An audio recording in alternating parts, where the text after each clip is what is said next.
Just fucking do it. Subscribe now. That the cows, they used to put cows on trains there in Slaughterhouse. That's what it was famous for 100 years. And so when he said he wanted to leave me, and I told him, so we arranged, and he wound up down with a Sid and Perry Bass, and Rainwater was working with Sid and Perry Bass. And so the next deal, healthcare deal, as I recall, that Rainwater was going to do, he did it with Rick, and Rick put up his. He put in $100,000. So the first big deal he did was he had $100,000 as life savings, and the story is, and it's pretty close to being the truth, that he had owned a Dunkin' Donut shop since he was in high school. Senator Scott is tight with his money. I mean, he knows the serial numbers on the fucking dollar bills, and. And so then he had, I think, 2 or possibly 3 additional Dunkin' Donuts, and he worked his way through college and law school. And then he sold them. It's hard to believe that he could sell 3 Dunkin' Donuts and only get $100,000. But anyway, maybe that's all they were back in those days. And he put in $100,000, and that was the beginning of Columbia Healthcare. The model that you're following. And the model and the secret sauce that I'm going to give you when we're not on YouTube, fuckers, the case studies you want that you're never going to get. There's got to be some fucking rank, and rank has privilege, and rank being you here. So these assholes that always say, why don't you put everything? Why don't you put it all on torrent? And again, the only reason I started giving away all my product is when somebody about 10 years ago said, are you aware that most of your stuff's free on I choked just thinking about it. And I said, what are you talking about? So they printed it out, and they said I went ballistic. I don't recall the ballistic part. And I said, you mean this is free? And I said, yeah. I said, well, we're going to give the product away free. And that's how this started. Okay. Plus, we don't have to have customer service and all these whining bitches, cunts, whining because the page in the book is bent and this and that. And so it really saved up a lot of time. It saved up a lot of time. Come on, Doc. This is a whining from down under. And so, or no, not.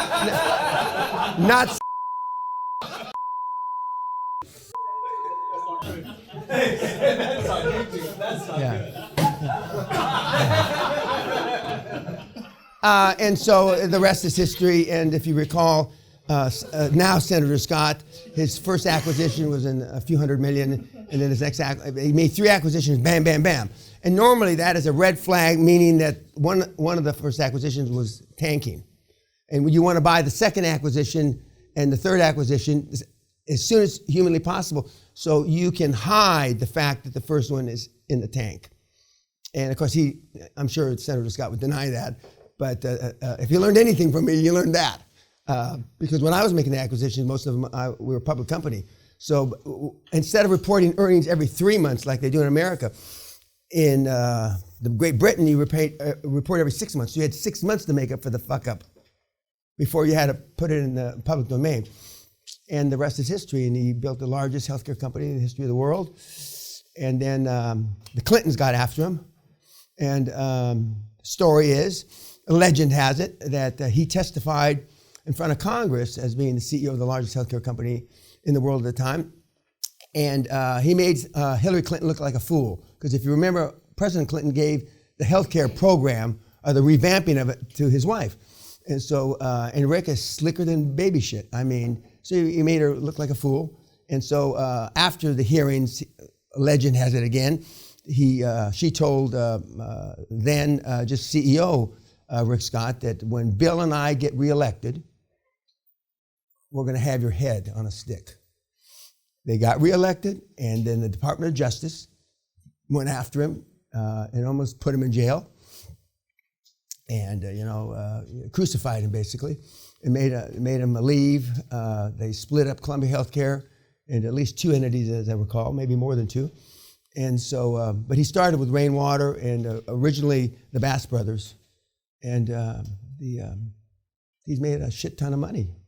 And then he took about 10 years off to manage his own money. I wrote him a long letter, which is confidential, but I wrote him a long letter before all this happened. And then he came out of nowhere and he moved to Florida and he became governor, now senator. And he's a smart guy. So but the boys, okay? The boys, okay? You look kind of legitimate there, guys. No, Tony doesn't really. You do, but Tony doesn't. Tony looks like a fucking mobster, you know, a casino boss or something, you know? Yeah. He likes that idea. See, he's smiling, you know. Showgirls, you know, the whole nine yards. Absolutely. But we have a number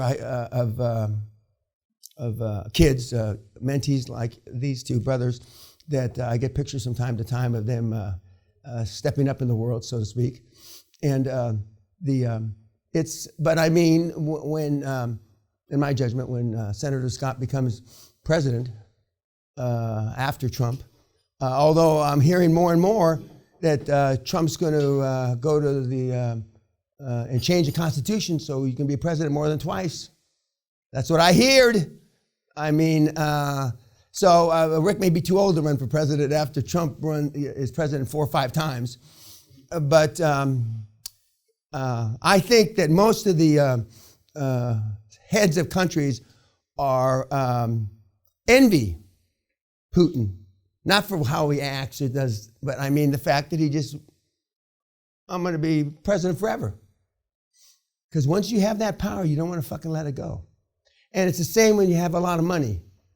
When I say I'd rather be dead than poor, I mean it. I'd do just like fucking Hitler if he really did it, and I put a bullet in my head. Because there's no fucking comparison. I mean, I've never been depressed, but I'm sure I would be depressed then. It would be debilitating, and I would just put a fucking, and when you do it, guys, metaphorically speaking, you know, you do it right. You stick the barrel in the roof of your mouth, so it actually kind of goes in the roof of your mouth.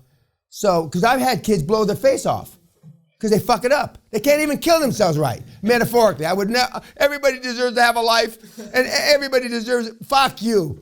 Anyway, do it right. Do it fucking right when you blow your brains out. And, there's several teaching points, one of which is you get big, powerful people on your ass, like the Clintons back in those days. You might as well give your ass or soul to God because your ass is going to be theirs. They have unlimited money, unlimited power, and you're dead meat. You're dead meat. We had a guy a couple seminars ago who spent about $1 million fighting a big rich guy in the United States. And even though he won in court, he lost. His life's ruined forever. You Google his name, first thing that comes up is not good. And he's through. He's toast. He's 57 years old. We had another big guy 6 months ago who fought another guy, same thing. He lost. Everything was taken away from him. And of course, you guys run and put assets in your wife's name and all that. That doesn't work. That only works in the fucking movies. So how can we do it? Huh? Well, no, we're not going to tell it on YouTube, you fucking monkey. Okay. That only works in the movies. One law is if you transfer assets, and it depends where in the world, within 3 years of you losing the judgment, the court deems that you did it just so you wouldn't, you'd be judgment proof. But in this world, if they have a lot of money, you can't be judgment proof. You just can't.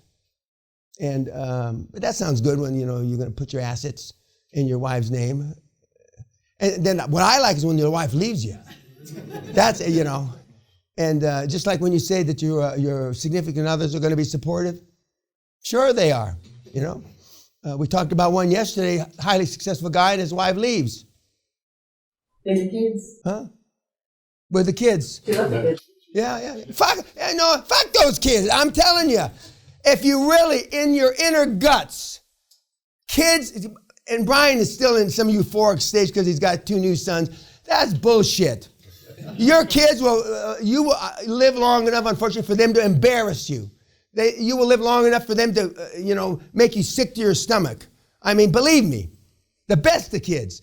One leading child psychiatrist told me many years ago, his father was the psychiatrist for the LAPD back many years ago.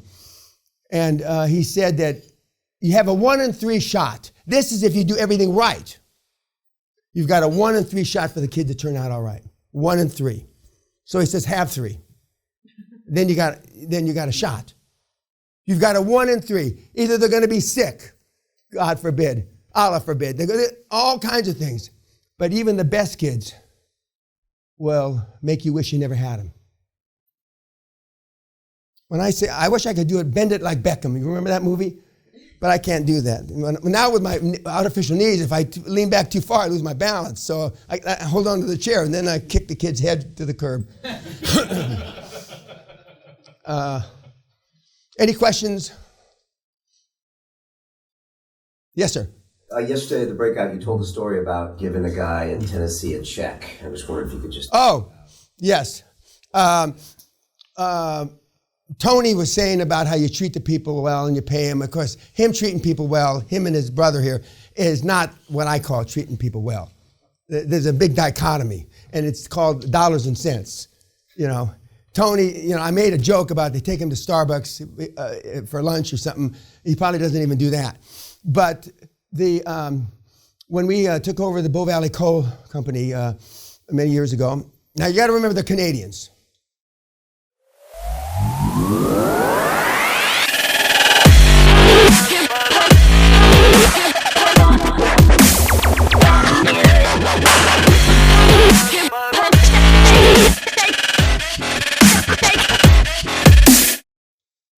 But the Canadians are making a comeback. I mean, I got a bunch of kids, superstars, Canadians, one of which is sitting in the room. And Hugh Carey made one phone call when he was on our board. And it was a phone call to Walter Wriston. And this is all public record. I'm not telling any secrets. Walter Wriston, who was then CEO of Citibank. And we're sitting in Le Grand Oui for lunch. And I was drinking my lunch, which I normally did. I drank my lunch and my breakfast alcohol. Almost 40 years. So how's my program worked out? So we're sitting there, Governor Carey, former governor of New York, one of the most powerful governors in the United States when he was governor. He comes in and he orders a martini right away, and he says, what are we working on, boss? And I said, well, so far, I haven't got the money to buy the coal company yet. We've been turned down by everybody, kind of like you, right? And he said, well, why don't you go to Citibank? We've already been there. They turned us down. A guy named Dr. John Clark, as I recall, who was the head of mining credits at Citibank at the time, PhD in geology or something. And he said, well, give me a phone. And in those days, the phones were like bricks. And if you were any kind of businessman, you don't want to carry that big brick. Now, some of the nerd engineers carried them on their hips like holsters, with their pens, 42 pens in their pocket like this, So we got a phone, and he had the direct number, and he called Walter Wriston, the CEO of the bank. He said, Walt, how are you? This is Hugh, blah, blah, blah. Can you join us for a drink? No, I'm busy right now. And he said, how much money we need? And I told him 85 million. And he says, we need 115 million. We need 115 million for this coal deal. Well, I mean, we're the second biggest lender in coal. You ought to come and see us. And then he said, okay, well, I'm going to send my chairman, Danny Peña, over. So within about an hour, I'm there. But we had already seen the bank. Anyway, to make a long story short, by the time I got there, it was 135 million. So it went from 85 to 115 to 135. Okay. And I asked him, he brought in the guy, the head credit guy named Dr. John Clark, and he said, why is it that we passed on this? Well, they've got no coal operator. I mean, no CEO guy. And this is a big mining operation, a lot of mines in West Virginia, Kentucky, in Tennessee, Hazard County, Kentucky, Dr. Dukes of Hazard.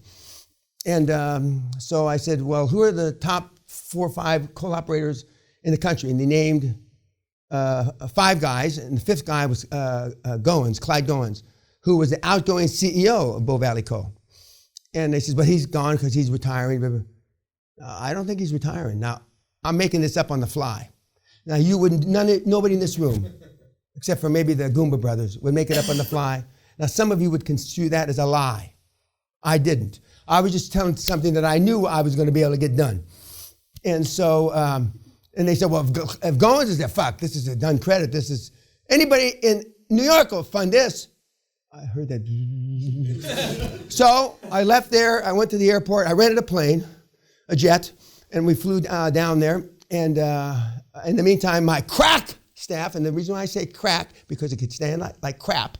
My crap staff is lining up a meeting with Mr. Goins. And I didn't know that Hazard County, Kentucky was dry. I thought there can't be any more dry states, but there are. Or dry counties, not states. So we met at a Holiday Inn, and there was a paper bag around a bottle. I didn't know what was in the bottle. I then found out it was Jack Daniels, because I was into Jack in those days. Jack was back. Jack for breakfast. I brushed my teeth with Jack Daniels. I mean, everything was Jack Daniels. And so he's saying, a really nice guy. He was 65 years old, and that's why they were booting him out. And I asked the question about him, what's the biggest bonus he ever got? And I told you yesterday, $20,000. He used to represent 40% of the bottom line for 25 years. And he gave him, you know, a Tony, Jason, 20 grand. One time he got 20 grand. And the only time he got that 20 grand, because he was getting ready to leave. So they bought him off for 20 grand. Okay, he should have given him 200 grand, but they gave him 20. They're making hundreds of millions of dollars, 20 grand. But that's a Jason Tony kind of, like a tip. You probably tip $2 when you spend $700-800 at dinner when you give them $2, and you make them split that with a waiter, everybody. And so I said, I pulled out envelope, as they say in Kentucky, out of my pocket, a plain envelope, and I put it in front of me, and I just kept it there for about 3-4 minutes. And he kept looking at it, didn't say anything, kept looking at it, didn't say anything. And I said, well, you know, you probably would think that you haven't been treated fairly. And he stood up, he said, not stood up, he sat up straight, he says, that's an understatement, sir. But I'm not a complainer, I'm a worker, I'm a warrior, I'm a frontline warrior. And I shoved the envelope in front of him, and I said, that's yours no matter what happens. He looked around like he's looking for the IRS or something. And then he opened envelope, he put it right down, and he says, no matter what I decide, because I haven't asked him anything yet. No matter what, no matter how this conversation goes.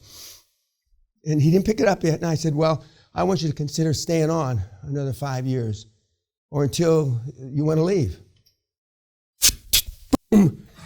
I said, I never thought highly enough of retirement to begin with. They were shoving me out the door.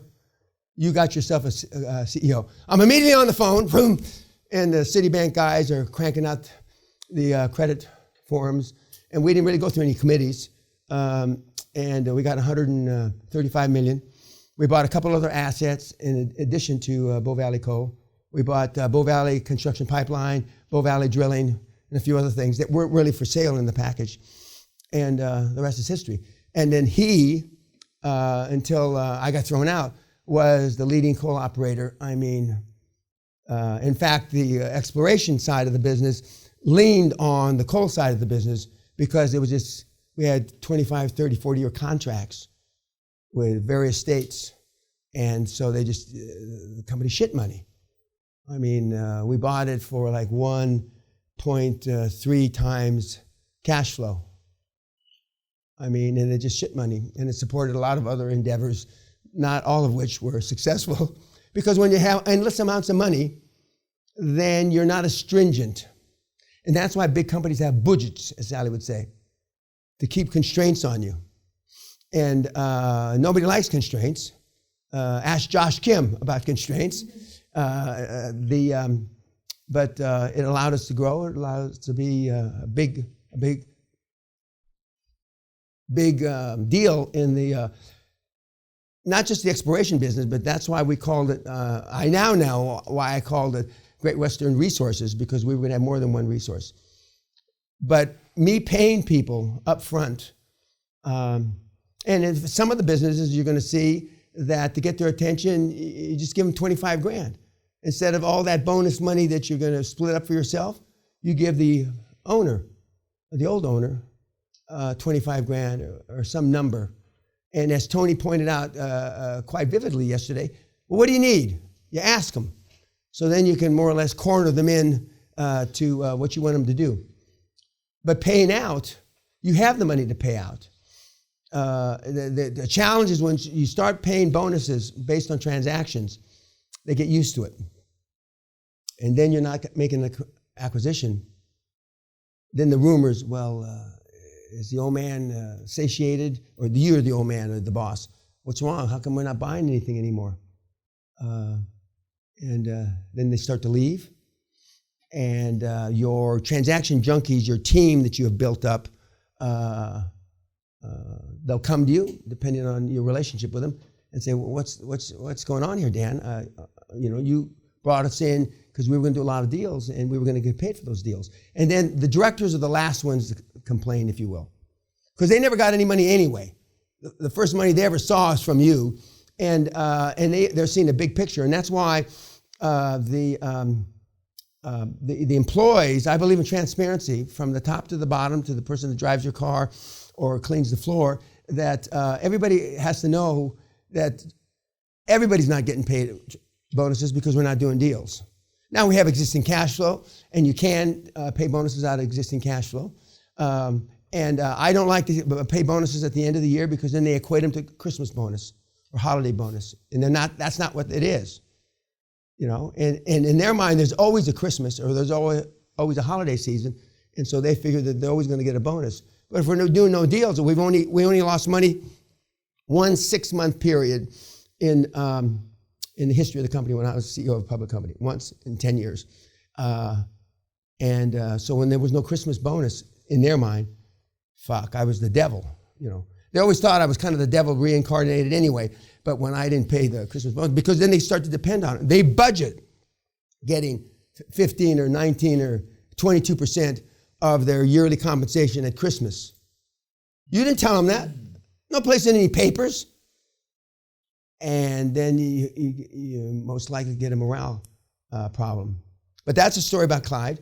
And during that same period, there were companies getting indicted by the Department of Justice for padding and bribing to get state coal contracts. And we weren't involved, but the guy from, I think it was South Carolina Power, who was going to testify in front of the Congress, went out bird shooting with his best buddies, his best mates, and you use a small shot, use like 20 gauge for birds so you don't fuck them up, the birds, you don't fuck up. And these are one of his guys that he went to University of West Virginia with. These are his mates, right? And somehow he got shot in the back with a 12 gauge. And during the coroner's inquest and all the shit that you go through, they ascertained that somehow when he was pulling the guns out of the back of the pickup truck, somehow the gun got out of the sheath, the thing, and they're not loaded. They shouldn't be loaded and he pulled, and somehow he pulled it so far back with such quickness that he shot himself in the back, even though there wasn't a 12 gauge shotgun on the premises. When they pulled the slugs out of his back, they're 12 gauge, and they've been shooting 20 gauge. And that's how people don't testify in that part of the world. Because in those days, you could get somebody whacked for $50. 50. And sometimes they say, we'll kill this guy for free, but you put us on the line so when you have some real shit to pay. Back in the hollers of Kentucky. Hollers in Kentucky. Okay, YouTube, thank you.